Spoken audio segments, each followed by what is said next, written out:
ambitious and motivated are words that describe you best, then you're on the right place. This is Motivational Radio France from Paris with your host, Longi Agoha. Hello, ladies and gentlemen. Thank you very much for being there. This is Motivational Radio France. And live in Lagos, I am here with Mr. Akin Akinpelu is my name. How are you today, sir? Very well, thank you. And you? I'm okay. It's all right. I'm enjoying myself. Fantastic. All right. So could you tell our listeners who you are and what you do? Okay, like I said, my name is Akin Akinpelu. I'm a trainer. I'm a speaker trained for corporate organizations. I speak at campuses, seminars for organizations. I train people in the area of emotional intelligence, public speaking, personal effectiveness, and bespoke training for organizations too. Wow. So when you talk about emotional intelligence, this is almost like new in Nigeria, isn't it? Yeah, sure. So how do you go about it? Go ahead. Just give a little bit of that. You know, it's so interesting that everybody in Nigeria is almost becoming an emotional time bomb ready to explode. So one of the things that we need is that we need to teach people how to understand who they are, they understand how to relate with people, then the reactions and a whole lot of things are going to reduce and we're going to have a better life and a better quality of life. How did you come about this? Because I know very well that it is not taught in schools here. And so how did you come about to emotional intelligence? What gave you the intelligence to become emotionally inclined? Oh, well, you will find out that there's a law that is called the law of cause and effect. Right. If somebody slaps you, that's a harvest. You must have sown a seed. I mean, so you just walk out, you see people doing all stuff, and you say, Lord, you just see reactions everywhere. And I said to myself, there must be a way out of this. That how come people are not emotionally intelligent enough? So I got into the industry. I also found out that the highest paid people are not people who have the technical acumen, not the people who are so good at the job, but those who have social intelligence and they're emotionally intelligent enough to be able to deal with clients and sustain them. Then I stumbled into emotional intelligence, particularly in South Africa, and I started to learn a whole lot about it, train for it, and now I train other persons to become emotionally intelligent. Yeah, I think emotional intelligence is being emotionally effective. You know? Being effective, you need to know who you are. You know, because I believe that's the first law of knowing exactly who you are. Sure. Somebody said there are two important days in a man's life: the day he was born and the day he discovers why. Very correct. Have you discovered yours? Yes, I have. Yes, indeed. So you help others to discover theirs as well. That's basically what I do. I help to discover, develop, and I deploy people to do the same thing that I do. You must be somebody who is almost demanded at will. Oh, well, I just do what I'm called to do. Really? And somehow I find myself. I believe the economy needs somebody like you because of the fact that all of us go to school, but they don't tell us exactly who we are, and that is not very good. Sure. So how do you bridge that gap between what you're taught in school and then discovering who you are? Well, I would say that people should understand that schooling is different from education. You can go to school and you may not be educated. So after you've gone to school, you need to educate yourself, understand the power of information, jump into what is happening in the environment, learn from people, understand who you are, where you are going to, and tailor yourself in that direction. Get every material, get a mentor, do what you need to do to make sure you succeed in that area.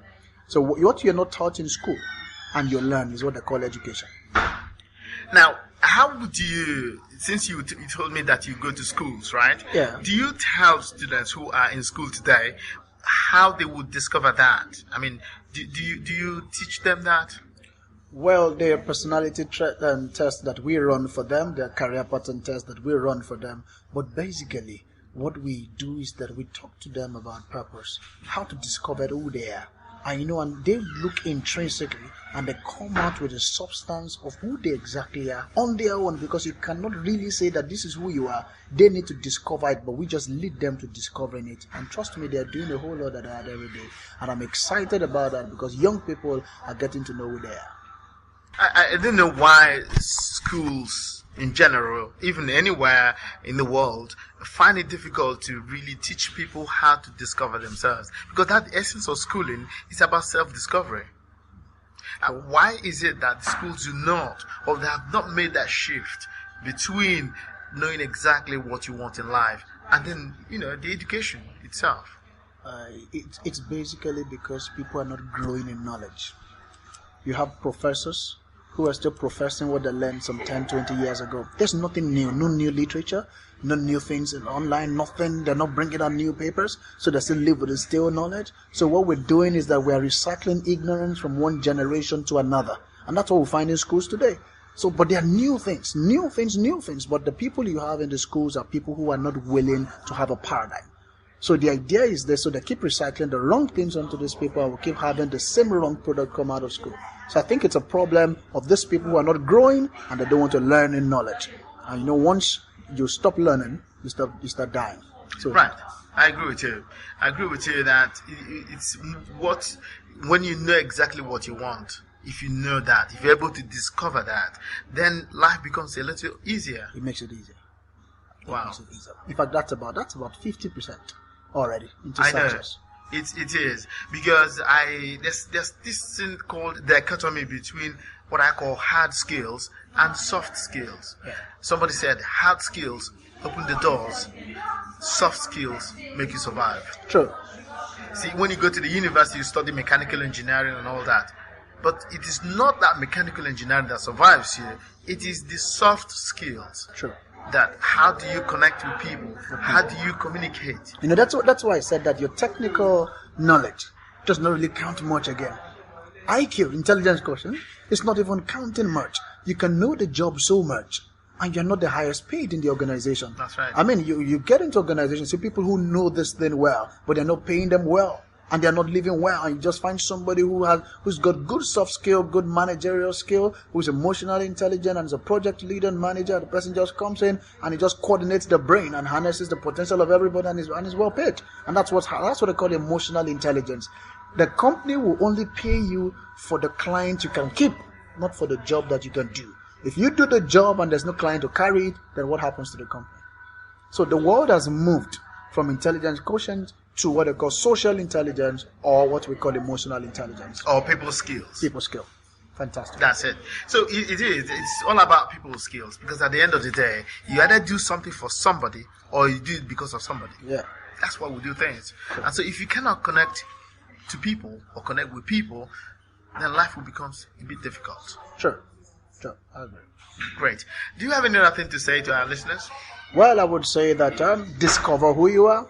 That's the best thing. Discover who you are. Develop who you are. Talents are not enough. You have to get skill. You have to develop it. Read books. Get trained. Get mentors. Get materials. And make sure you deploy what you have to your world. I always tell people, make sure that whatever you can learn, discover, and develop, deploy it and make sure you die empty. And this world will never forget you. Thank you. Wow.